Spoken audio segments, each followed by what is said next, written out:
I've been thinking about something this morning that I believe could change your entire life. Not in some vague pie-in-the-sky kind of way, but in a very real, very practical sense. And it's something so simple, so available to every single one of us right now, that most people completely overlook it. They walk right past it every single day of their lives, never realizing that this one thing, this one simple habit, could transform everything they experience. I'm talking about gratitude. Now I know what you might be thinking. You might be saying to yourself, "Oh, gratitude, yes, I've heard about that before. It's one of those things people talk about around Thanksgiving, right? We sit around the table and we say what we're thankful for, and then we go right back to our regular lives, complaining about our jobs, worrying about our bank accounts, frustrated with the traffic, annoyed with our circumstances." But let me tell you something. What I'm going to share with you today isn't about some once-a-year ritual. This is about understanding one of the most powerful laws of human psychology and success that exists.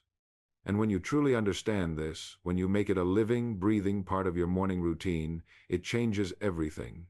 Your relationships change, your income changes, your health changes, the way you see the world and the way the world responds to you, it all changes. And I want to take you on a journey this morning to really understand why this is true and how you can use it starting today. See, most people wake up in the morning, and what's the first thing that happens? The alarm goes off, and immediately their mind starts racing toward their problems. They think about the bills they have to pay. They think about that difficult conversation they need to have at work. They think about all the things that are wrong, all the things they don't have, all the things they wish were different. And they start their day from a place of lack, from a place of worry, from a place of fear. And here's what happens. When you start your day that way, you set in motion a chain of mental and emotional events that color everything that follows. Your mind is like a magnificent broadcasting station. It's sending out signals every moment of every day. And whatever signal you're broadcasting, that's what you're going to receive back. If you're broadcasting worry, you're going to find more things to worry about. If you're broadcasting frustration, you're going to encounter more frustrating circumstances. But if you start your day by broadcasting gratitude, by consciously and deliberately focusing on what you're thankful for, something remarkable happens. You tune your mind to a completely different frequency. You begin to notice opportunities instead of obstacles. You begin to see possibilities instead of problems. You begin to attract circumstances and people and ideas that match that higher vibration you're putting out into the world. Now, I want you to understand something very important here. I'm not talking about positive thinking in some shallow sense. I'm not suggesting that you just slap a smile on your face and pretend everything is wonderful when it's not. That's not what this is about. What I'm talking about is something much deeper. It's about recognizing the fundamental abundance that already exists in your life right now. You see, the human mind has this peculiar characteristic. It tends to focus on what's missing rather than what's present. It's almost like we're wired that way. And in a sense, we are. Our ancestors, the people who survived and passed their genes down to us, they were the ones who were alert to danger, who noticed what could go wrong, who were vigilant about threats. That served them well when they were trying to avoid being eaten by predators. But in our modern world, that same tendency, when left unchecked, creates a constant state of anxiety and dissatisfaction. We're always looking at what we don't have instead of appreciating what we do have. We're always focused on the next goal, the next achievement, the next thing we need to acquire before we can finally be happy. And happiness keeps getting pushed further and further into the future, always just out of reach. But what if happiness isn't something that exists in the future at all? What if it's been here all along, right under our noses, waiting to be recognized? I remember reading about a study done with lottery winners and accident victims who became paraplegics. Researchers wanted to understand how these extreme events affected long-term happiness. And here's what they discovered. Within 1 year, both groups returned to roughly the same baseline level of happiness they had before their life-changing events. The lottery winners weren't significantly happier. The accident victims weren't significantly less happy. Both groups adapted to their new circumstances and returned to their natural emotional set point. Now, that's a sobering realization. It means that external circumstances, the things we chase after with such intensity, have far less impact on our happiness than we imagine. It means that the promotion, the new house, the relationship, the achievement, we're convinced will transform our lives, will give us a temporary boost, and then we'll settle right back to where we were before.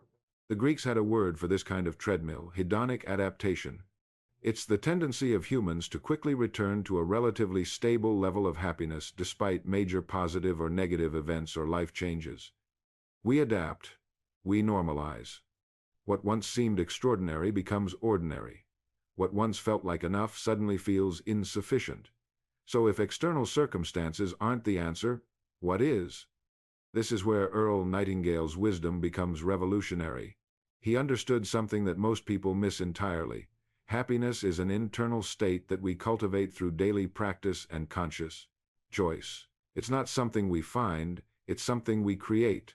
Think about your morning routine. Do you wake up and immediately check your phone, flooding your mind with other people's problems, opinions, and demands? Do you scroll through social media, comparing your behind-the-scenes reality to everyone else's highlight reel?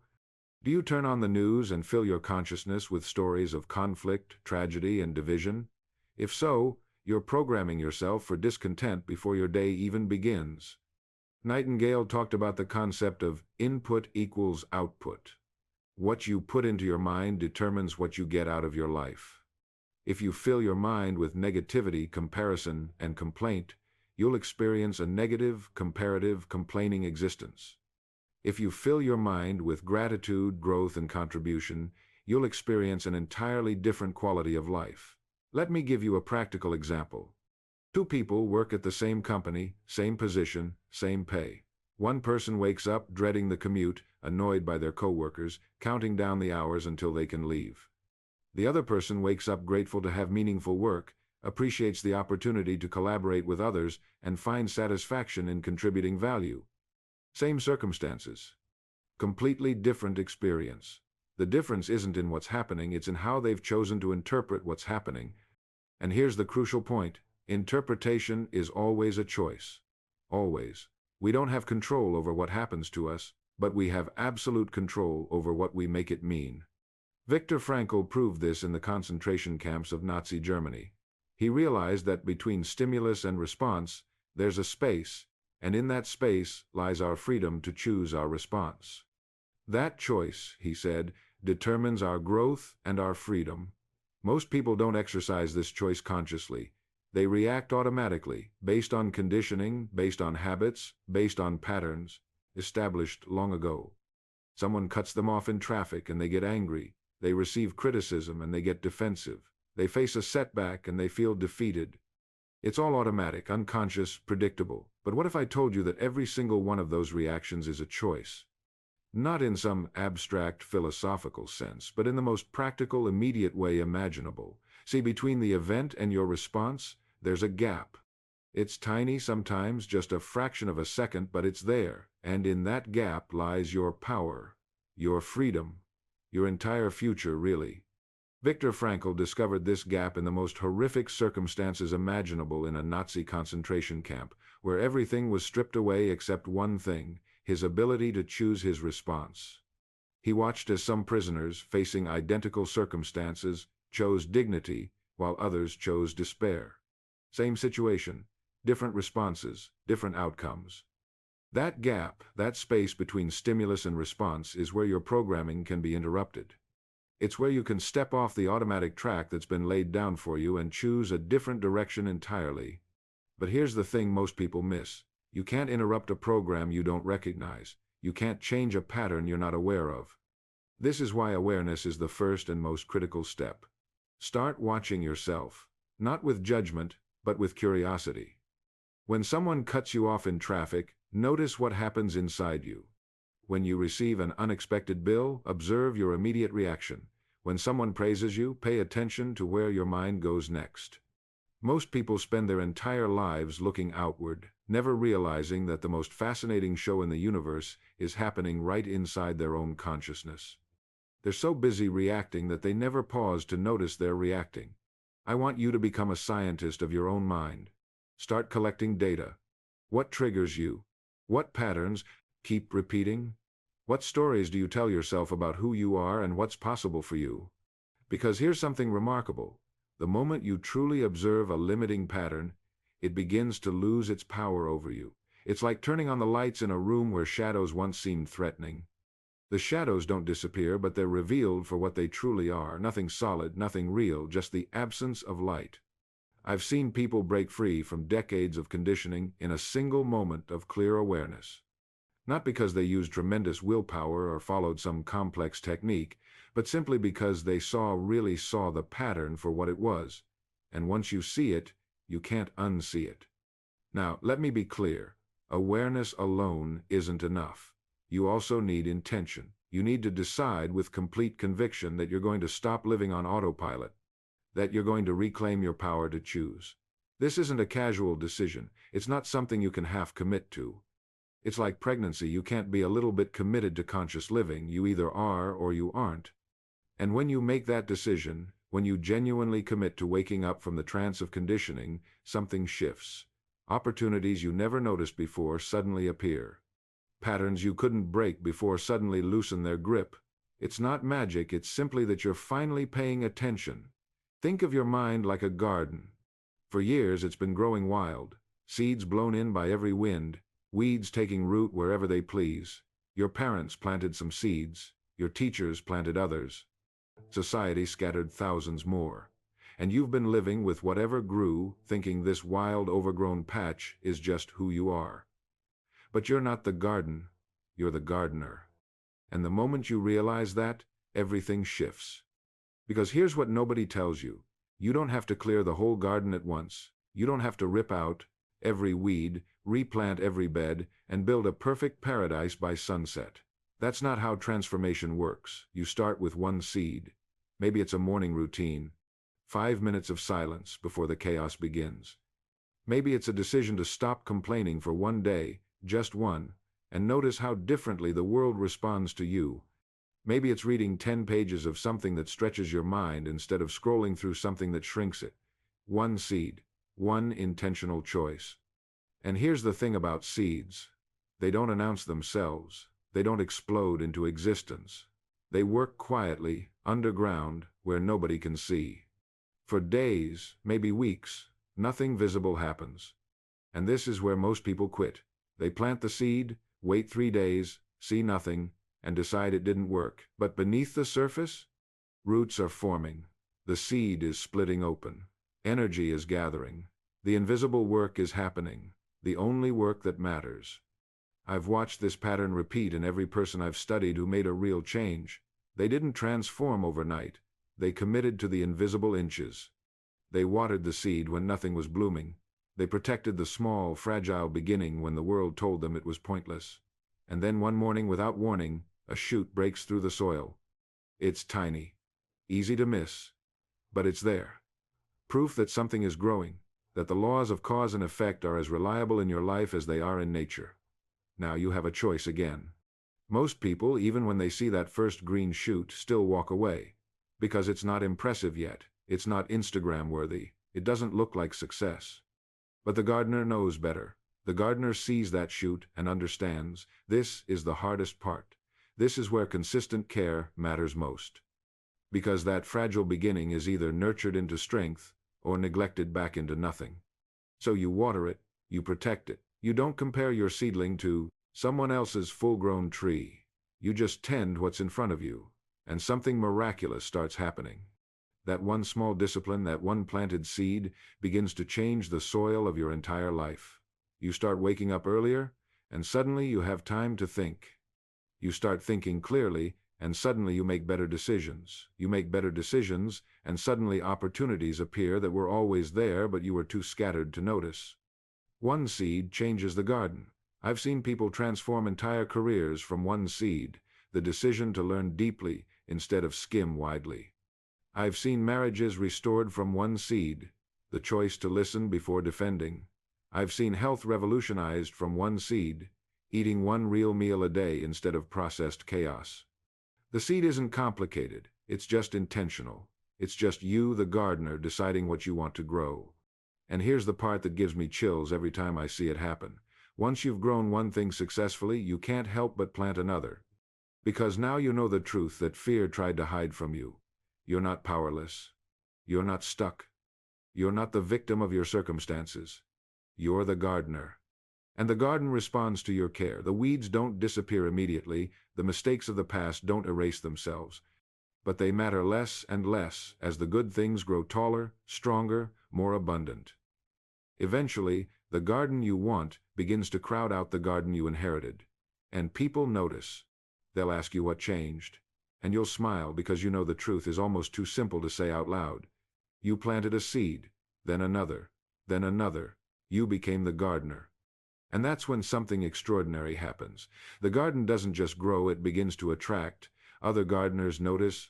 They see the care you've taken, the consistency of your effort, and they want to learn from you. They want to be near what you're creating. This is the natural law of harvest.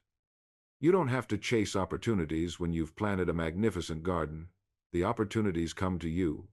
The right people, the right circumstances, the right doors they open not because you're frantically knocking on them, but because what you've cultivated has become magnetic.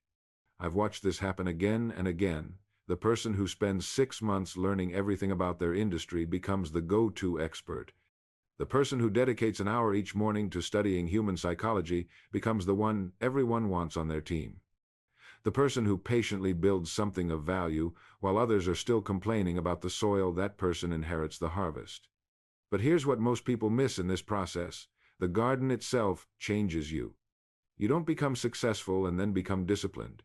You become disciplined, and success is simply the evidence of who you've become. The real transformation isn't in your bank account or your title, it's in your character. Every morning you water those seeds, you're watering something in yourself. Patience, persistence, faith in what you cannot yet see. These aren't abstract virtues, they're the very substance that success is made of. You're not just growing a business or a career, you're growing into the person who can sustain it. And this is crucial to understand. You can be given a harvest you didn't earn, and you'll lose it. We see this all the time. Lottery winners who go bankrupt, inherited businesses that crumble, overnight fame that destroys. Why? Because they received the fruit without developing the gardener. They got the harvest without the transformation that comes from planting, watering, and waiting. The 6 months you spend in that garden, that's not wasted time. That's when you're becoming worthy of the harvest. That's when you're developing the wisdom to manage what's coming, the discipline to maintain it, the character to not be corrupted by it. I remember talking to a young entrepreneur once who was frustrated that his business wasn't growing faster. He'd been at it for 8 months and was still barely making ends meet. He looked at others who seemed to explode overnight and wondered what he was doing wrong. I asked him one question. How much have you grown in these 8 months? He paused. Then something shifted in his face. He started listing everything he'd learned. How to handle rejection. How to refine his message. How to manage his time. How to push through doubt. How to solve problems he didn't even know existed 8 months ago. Those things you just listed, I told him, those are your real harvest. The money will come because of who you're becoming. 6 months later, his business had tripled. But more importantly, he was ready for it. He had become the person who could handle that level of responsibility. This is the pattern that never fails. The seed, the season, the harvest, and always the transformation of the gardener. You are both the cultivator and the cultivated. Every seed you plant in the world plants something in you. So, when you're in that middle phase, when you're watering seeds that haven't broken through the soil yet, remember this. The most valuable crop isn't what you'll eventually harvest. It's who you're becoming while you wait, the discipline you're developing, the faith you're exercising, the patience you're practicing. These qualities will serve you for the rest of your life, in every garden you ever plant. And here's something else that happens during the waiting period that most people never talk about. You start to see the difference between activity and productivity. Our society worships activity. We glorify being busy. We wear exhaustion like a badge of honor. Someone asks how you're doing, and the automatic response is, busy, so busy. As if that's proof of a life well lived. But a farmer knows better. A farmer knows that running around the field, shouting at the seeds doesn't make them grow any faster. That checking them every 5 minutes is activity, not productivity. That real productivity often looks like patience, like waiting, like trusting the process you've set in motion. I've watched so many people sabotage their own success with frantic activity during what should be a waiting period. They start a business and expect customers to flood in by Tuesday. When they don't, they panic. They change the business model on Wednesday, pivot to something completely different on Thursday, and by Friday they're convinced entrepreneurship isn't for them. They never gave their seeds a chance to sprout. Or consider the person trying to build meaningful relationships. They go to one networking event, hand out business cards, and when their phone isn't ringing with opportunities the next morning, they decide networking doesn't work. They were active, they showed up, they talked to people, but they weren't productive because they didn't understand that relationships, like plants, need time to develop roots. True productivity during the waiting period looks quiet. It looks like showing up consistently. It looks like maintaining your standards even when no one's watching. It looks like continuing to water the garden even when you can't see any visible results yet. This is why most people never succeed at anything significant. They can't tell the difference between a garden that's failing and a garden that's simply germinating. Think about the writer who starts a blog. First week, no readers. Second week, maybe 3 visitors, probably all their mom. Third week, a handful of views. Most people quit right here. They think the silence means failure. They think the emptiness means they have nothing valuable to say. But the writer who understands seasons? They keep writing. Not because they see results, but because they trust the process. They know that every article is a seed planted, that search engines take time to discover content, that audiences build slowly, then suddenly, that there's a lag time between planting and harvesting that has nothing to do with the value of what they're creating. And then one day, maybe 6 months in, maybe a year, something shifts. An article gets shared, traffic starts building, opportunities emerge, and everyone looking from the outside says, "Wow, overnight success." They have no idea about the months of faithful tending in the dark. Here's what I want you to understand. During the waiting period, your job isn't to produce results. Your job is to remain the kind of person who produces results. There's a crucial difference. You can't control when the seeds sprout. You can't force the harvest to come sooner, but you can control whether you're still tending the garden when the sprout breaks through the soil. You can control whether you're there for the harvest or whether you abandoned the field 3 days before everything was about to break through. The waiting period is testing your identity, not just your patience. It's asking, are you really a farmer, or were you just someone playing at farming when it felt exciting? Are you really building a business, or were you just dabbling when it seemed fun? Are you really committed to your health, or were you just interested when motivation was high? Because here's the truth that separates people who achieve lasting success from people who keep starting over. Successful people don't need to see results to keep going. They keep going because continuing is who they are. They understand something fundamental about identity and action. Most people try to achieve goals by relying on motivation. They wait to feel like doing something. They wait for the perfect moment. They wait for inspiration to strike. And what happens? They're perpetually waiting, perpetually stuck in this cycle of starting and stopping, starting and stopping. But people who create lasting change, they don't wait for anything. They've made a fundamental shift in their identity. They don't say, "I'm trying to become a runner." They say, "I am a runner." They don't say, "I'm working on being more disciplined." They say, "I am a disciplined person." You see the difference? It's not about what they're trying to do, it's about who they are. And this isn't just positive thinking or affirmations. This is about aligning your actions with a chosen identity until that identity becomes undeniably real. When you are a writer, you write. Not when you feel inspired, not when conditions are perfect. You write because that's what writers do. When you are an entrepreneur, you take business actions every day. Not when you feel confident, not when you have all the answers. You act because that's who you are. I learned this principle the hard way. For years, I said I wanted to be successful. I said I wanted to make a difference. I said I wanted to help people. But I was living like someone who was interested in success, not committed to it. I'd take action when I felt like it.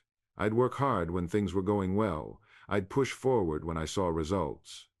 But the moment things got difficult, the moment the results stopped coming, I'd slow down, back off, rationalize why maybe this wasn't the right path anyway. Then something changed. I realized I wasn't failing because my ideas were wrong or my timing was off. I was failing because I kept stopping. Success wasn't complicated, it was just on the other side of my inconsistency. So I made a decision, not a wish, not a hope, not a "I'll try really hard this time" promise, a decision. I decided that I was someone who shows up every single day, regardless of how I feel, regardless of whether anyone notices, regardless of whether I see immediate results. And you know what happened? Everything changed. Not overnight, not magically, but consistently, gradually, inevitably. Because when you show up every day, when you take action regardless of your feelings, you're not just working toward a goal anymore, you're becoming someone different. You're becoming the kind of person for whom success isn't a matter of if, but when. This is the secret that most people never discover. They think success is about finding the right strategy, the right opportunity, the right moment, but success is about becoming the right person. And you become the right person through daily action, daily discipline, daily commitment to being who you decided to be. Think about the people you admire most, the ones who've achieved remarkable things. Do you think they feel motivated every single day? Do you think they wake up excited and energized and ready to conquer the world every morning? Of course not. They're human beings, just like you. They have doubts, they have fears, they have days when they'd rather stay in bed. But here's what separates them. They act anyway. Not because they feel like it, but because it's who they are. They don't wait for inspiration to strike. They don't wait for the perfect mood, the perfect moment, or the perfect conditions. They understand something most people never grasp. Motivation follows action, not the other way around. Think about a cold winter morning. You're warm in bed and you need to go for a run. Every fiber of your being wants to stay where you are. The motivated person doesn't feel different than you do in that moment. They feel the same resistance, the same pull toward comfort. But they make a different choice. They count to 3 and throw off the covers. They put their feet on the cold floor. They tie their shoes. And somewhere between the front door and the first mile, something happens. The resistance fades. The motivation appears. Not before the action, but because of it. This is the secret they've learned. You don't need to feel like doing something to start doing it. You just need to start. And the feeling catches up. Now, what about the people who seem stuck? The ones who've been trying to change for years but never quite get there? Let me tell you something that might sting a little. They're not really trying. Not in the way that counts. They're interested in change. They're excited about the idea of change.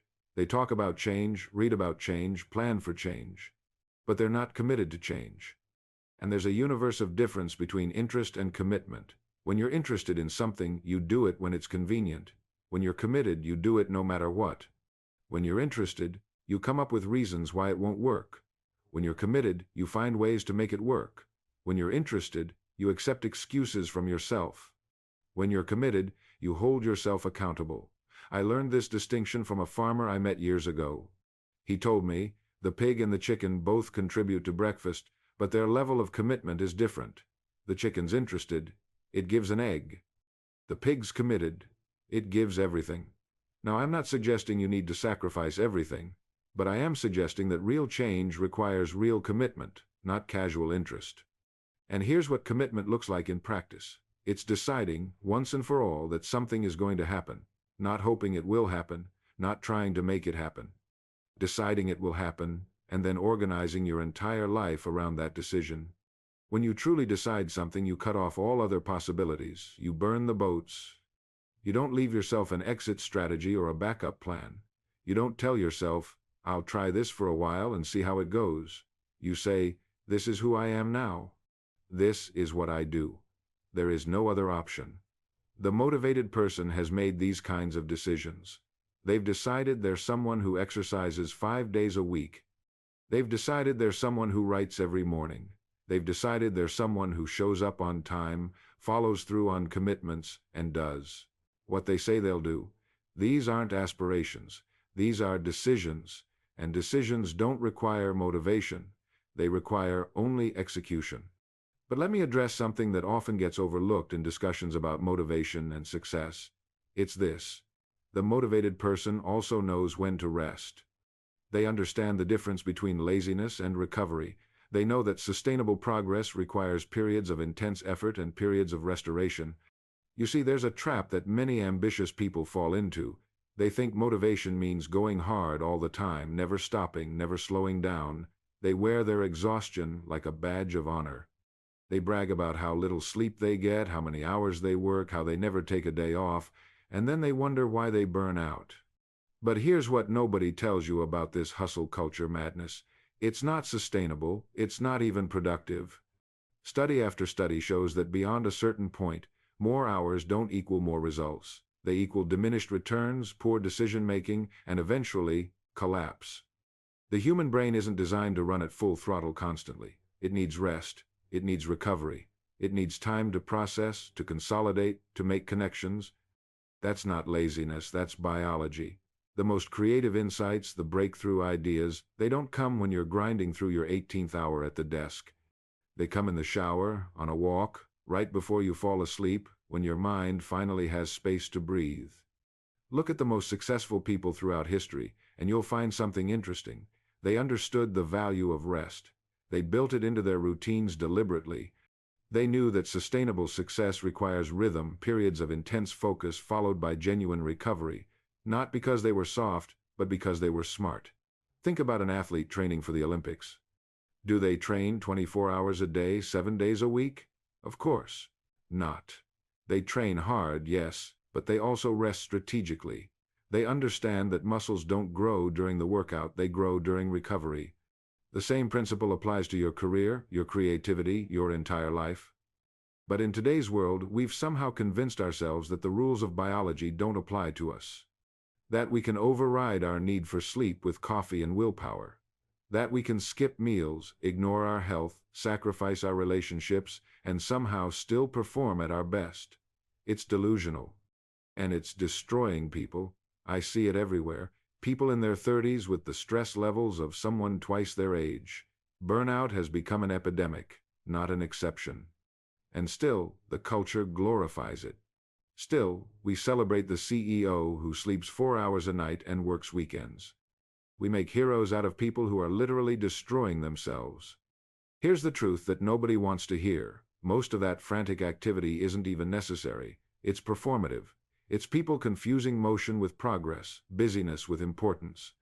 They're afraid that if they slow down, if they actually think about what they're doing, they might realize they're running on a treadmill going nowhere. Real productivity isn't about doing more things. It's about doing the right things. It's about having the clarity to distinguish between what matters and what's just noise. And you can't have that clarity when you're exhausted, stressed, and running on empty. The people who achieve sustainable success understand something fundamental. Life is a marathon, not a sprint. You can't run a marathon at sprint speed. You'll collapse before the first mile is over. You need to find a pace you can maintain, a rhythm that allows you to keep going not just for months, but for years, for decades. This means building actual rest into your life. Not as a luxury, not as something you'll do when you have time, but as a non-negotiable part of your routine. It means sleeping enough, eating properly, moving your body, spending time with people you care about. These aren't distractions from success, they're the foundation of it. And yes, there will be times when you need to push hard, times when extraordinary effort is required, but those should be sprints within the marathon, not your default mode of operation. You push hard for a specific reason, toward a specific goal, and then you recover. That's sustainable, that's smart. The hustle culture would have you believe that rest is for the weak, but the truth is exactly opposite. Understanding when and how to rest is a sign of strength and wisdom. The person who works 18-hour days for months on end isn't demonstrating commitment. They're demonstrating poor judgment. Because eventually, the system breaks down. The quality of work diminishes. The relationships suffer. The health declines. And often, ironically, they accomplish less than they would have with a more sustainable approach. I've watched this play out dozens of times. The entrepreneur who burns the candle at both ends, convinced that more hours equals more success. For a while it seems to work. But then comes the breakdown, physical, emotional, mental, or all three, and suddenly they're forced to take months off instead of strategic days. They lose more time recovering from burnout than they ever would have lost to intentional rest. Compare that to the person who builds rest into their rhythm from the beginning. They might work intensely for focused periods, but they also take real time off. They sleep, they disconnect, they engage in activities that restore them rather than deplete them further. And over the long term, over years and decades, they outperform the burnout crowd by every measure that matters. This brings us to perhaps the most important realization. Life isn't actually about productivity at all. That's the final lie that culture sells us, that our value comes from our output, that we're only worthy when we're producing, achieving, accomplishing. But think about the people you love most in your life. Do you love them because of what they accomplish? Do you value your friendships based on productivity metrics? Of course not. You love people for who they are, not what they do. And yet, we struggle to extend that same grace to ourselves. We measure our worth by our output. We feel guilty when we're not producing something. We can't simply be, we always have to be doing. This is exhausting, and it's unnecessary. Because here's what I've learned after all these years. The quality of your life isn't determined by how much you accomplish. It's determined by how present you are for the moments that make up your days. It's determined by the depth of your relationships. It's determined by whether you're living according to your own values or someone else's expectations. I'm not suggesting that achievement doesn't matter. Goals are important. Work is important. But they're important as part of a full life, not as a substitute for one. They're the means, not the end. When you're on your deathbed, you won't be wishing you'd sent more emails. You won't be regretting the projects you didn't complete. You'll be thinking about the people you loved and whether you loved them well. You'll be thinking about the experiences you had, the beauty you witnessed, the joy you felt and gave to others. So why would we structure our lives as if the opposite were true? Why would we sacrifice the things that actually matter for the things that only seem urgent in the moment? The answer, I think, is fear. Fear that if we stop hustling, we'll fall behind. Fear that if we don't constantly prove ourselves, we'll be forgotten or discarded. Fear that our value is conditional on our performance. But that fear is based on a false premise. Your value isn't conditional, it's inherent. You matter because you exist, not because of what you produce. And when you truly understand that, when you internalize it at a deep level, everything changes. You stop living in reaction to other people's expectations. You stop measuring yourself against arbitrary standards that have nothing to do with what you actually value. You start making choices based on what creates a life of meaning and fulfillment for you. This is freedom. Real freedom. Not the freedom to do whatever you want without consequences, but the freedom to live intentionally according to your own definition of a good life.